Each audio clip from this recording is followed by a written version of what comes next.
Hello friends, welcome to door to success. आज हम बात करना है डी ट्रिपल एस बी की। तो D triple S B PGT का एग्ज़ाम हुआ था अभी। किस चीज़ का हुआ था वो भी मैं आपको बता दूं। तो D triple S B PGT home science का एग्ज़ाम था। उसका हम रिव्यू लेकर आए हैं कि किस तरीके से एग्जाम्स में क्वेश्चन पूछे गए हैं, ताकि आपको आने वाले एग्जाम्स में थोड़ी सी मदद मिल सके। तो चलिए शुरू करते हैं। पहले पार्ट 1 और पार्ट 2 के लेवल के बारे में जानते हैं कि किस तरीके से। तो एक बच्चे ने बताया कि जो फर्स्ट पेपर था वो ओके टाइप था, यानी कि जो पेपर पार्ट 1 था वह ईजी था, वो ठीक है, अच्छा लेवल था उसका। लेकिन सेकंड जो पेपर था, जो पार्ट 2 था जिसे हम कहते हैं, वो काफ़ी ज़्यादा टफ था। ठीक है, वो टफ पेपर था बहुत ज़्यादा, और लेंदी भी था। ठीक है, लेंदी भी था और टफ भी था। इतनी बात समझ में आई आपको। अब कह रहे हैं कि भाई जो लास्ट ईयर जो थे वो बहुत कम क्वेश्चन पूछे गए थे, यानी कि लास्ट ईयर के जो क्वेश्चंस थे काफ़ी कम पूछे गए थे। सभी क्वेश्चंस नए थे और हाई क्वालिटी के क्वेश्चंस थे। ठीक है, और पार्ट 2 जो है वो काफ़ी ज़्यादा टफ बताया जा रहा है। कह रहे हैं कि जो पार्ट 2 है सब्जेक्ट रिलेटेड, वो बहुत ज़्यादा टफ है और लेंदी भी है। ठीक है, ये बताया गया। उसके बाद बताया गया कि भाई जो क्वेश्चंस थे वो किस तरीके से पूछे हैं। अगर मैं जीके के क्वेश्चन की बात करूं तो जीके के अंदर पहला क्वेश्चन पूछा गया एक कि भाई पानीपत की पहली लड़ाई पूछी गई आपसे।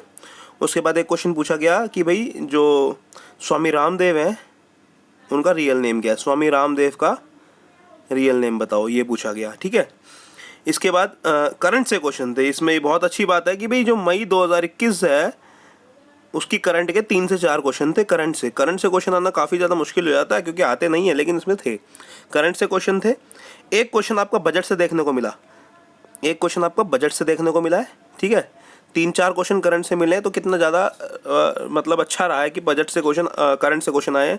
उसके बाद आर्ट एंड कल्चर से कुछ भी नहीं आया था। ठीक है, अब जो बच्चा पूछ रहा है कि भाई आर्ट एंड कल्चर से कुछ आया, तो आर्ट एंड कल्चर से कुछ नहीं आया था, ऐसा बच्चों ने बताया। उसके बाद बताया कि जो रीजनिंग जो थी वो करेंसी रिलेटेड क्वेश्चन थे रीजनिंग में। ठीक है, करेंसी से, सिक्कों से रिलेटेड क्वेश्चन थे, वेरी इजी थी।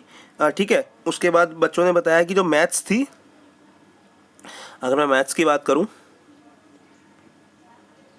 तो मैथ्स के अंदर 2 क्वेश्चन टाइम एंड वर्क से थे। ठीक है, 4 से 5 क्वेश्चन देखे गए हैं परसेंटेज के, 4 से 5 क्वेश्चन परसेंटेज के, 2 रेशियो के देखे गए हैं। ठीक है, रेशियो के 2 क्वेश्चन देखे गए हैं। स्पीड टाइम और डिस्टेंस से क्वेश्चन देखे गए हैं।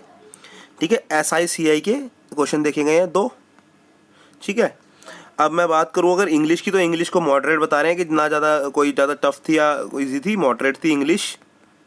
ठीक है, इंग्लिश मॉडरेट थी। अब बात करें अगर हिंदी की, तो हिंदी भी बहुत ईजी थी। ठीक है, अब मैं बात करूं पूरे पेपर की, तो इससे पहले मैं आपको एक चीज़ बता दूं। बच्चों, अगर आप तैयारी कर रहे हैं डी ट्रिपल एस बी की किसी भी एग्ज़ाम के लिए, तो D triple S B TGT का जो है अभी वो एग्ज़ाम कैलेंडर भी आ चुका है, डेट भी आ चुकी है हमारी कि किस तरीके से एग्ज़ाम होगा। ठीक है, और कहाँ और कब किस किस जगह पर एग्ज़ाम होना है, ये भी सबको पता लग चुका है, सितंबर में है।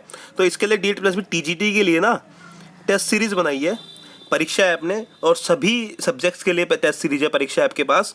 ठीक है, बहुत ही अच्छी टेस्ट सीरीज़ है, काफ़ी सारे इसके अंदर टेस्ट सीरीज़ दिए गए हैं। एक टेस्ट सीरीज़ के अंदर 15 टेस्ट हैं। ठीक है, एक टेस्ट सीरीज़ में 15 टेस्ट हैं TGT के। ठीक है, और इसमें एक खास बात क्या है कि ये ऑनलाइन मोड की तरह, अगर आपको लग रहा है कि यार मेरी प्रिपरेशन हो चुकी है बट मैं कंफर्म नहीं कर पा रहा हूँ कि किस तरीके से अपनी प्रिपरेशन को मैं अंजाम दूँ या मैं अपने एनालिसिस कैसे करूँ, तो ये ऐप आपके लिए बनाई गई है। इस परीक्षा ऐप पर आप जाइए, लिंक जो है डिस्क्रिप्शन में मिल जाएगा। इसकी जो कोर्स की अगर मैं बात करूँ, यानी कि टेस्ट सीरीज़ की बात करूँ, तो इसकी जो टेस्ट सीरीज़ है वो 299 रुपीज़ की है। लेकिन अगर आप हमारे साथ पढ़ रहे हैं और हमारे से जुड़े हुए हैं तो कुछ तो फ़ायदा आपको मिलेगा। तो आपको क्या करना है, आपको एक कोड लगाना है DTS50। ठीक है, ये रहा वो कोड, आपको ये कोड लगाना है DTS50 और आपको सीधा 50% ऑफ मिल जाएगा। यानी जो 299 की चीज़ है, जो 299 रुपीज़ की चीज़ है, वो आपको कितने की मिल जाएगी, मात्र 149 रुपीज़ में। तो आपके सीधे 50% का प्रॉफिट हो जाएगा यहाँ। ठीक है, काफ़ी अच्छी ऐप है, एक बार देखिएगा। अब बात करते हैं पेपर के बारे में, ओवरऑल पेपर कैसा गया PGT होम साइंस का। ओवरऑल पेपर की बात करूँ कि भाई ये जो ऑल पेपर यानी कि पूरा पेपर जो था वो किस तरीके का गया। पेपर 1 जो था इजी, यानी पेपर 1 के सारे पार्ट जो थे इजी ही थे। ठीक है, पेपर 2 जो बताया गया टफ। ठीक है, पेपर 2 टफ था। ऐसा बताया जा रहा है कि होम साइंस के क्वेश्चन कम थे, कंप्यूटर ज़्यादा घुसेड़ रखी थी। हाँ, होम साइंस के पेपर में होम साइंस के क्वेश्चन तो कम थे, लेकिन कंप्यूटर के क्वेश्चन ज़्यादा दिखाई दे रहे थे बच्चों को। ठीक है, ये भी बताया गया है हमारे को, ये भी बताया गया। ठीक है, तो और एंड में बोलूँ तो मैं तो क्या था भाई, जीके थोड़ी सी टफ। ठीक है, GK tough, maths, Hindi, reasoning, English सभी क्या थी, मॉडरेट थी। ठीक है, ये पार्ट 1 की बात कर रहा हूँ मैं, अदर सब्जेक्ट की।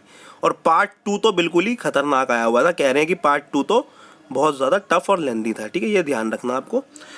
ठीक है, इसके बाद बताया जा रहा है कि पेपर का लेवल मीडियम था। अब कट ऑफ वगैरह क्या जाएगी क्या नहीं जाएगी तो हम इस एक एग्ज़ाम को देखकर अंदाज़ा नहीं लगा सकते, वो तो रिजल्ट ही बताएगा। तो मैं फालतू की प्रेडिक्शन नहीं करूँगा, बस यही कहूँगा कि आपको ये जो भी मैंने आपको बताया है इस पे आप इसके आप मतलब रिसर्च कर सकते हैं बाकी भी, कि भाई किस तरीके से पेपर्स आ रहे हैं और किस तरीके से आपका एग्ज़ाम हो सकता है। सो फ्रेंड्स, एक ये छोटा सा रिव्यू था DSSB का, ठीक है, जिसमें हमने आपको बताया PGT होम साइंस के बारे में कि किस तरीके से पेपर आया है। अगर आपको अच्छी लगी वीडियो तो इस वीडियो को लाइक कर देना, ठीक है, और हमारी वीडियो को शेयर कर देना ताकि और बच्चों को हेल्प मिल सके। और अगर आप चैनल पर नए हैं तो चैनल को सब्सक्राइब किए बिना ना जाएं, नोटिफिकेशन का बेल आइकन दबा लें ताकि आपको रिलेटेड सबसे पहले मिल सके। Thank you so much.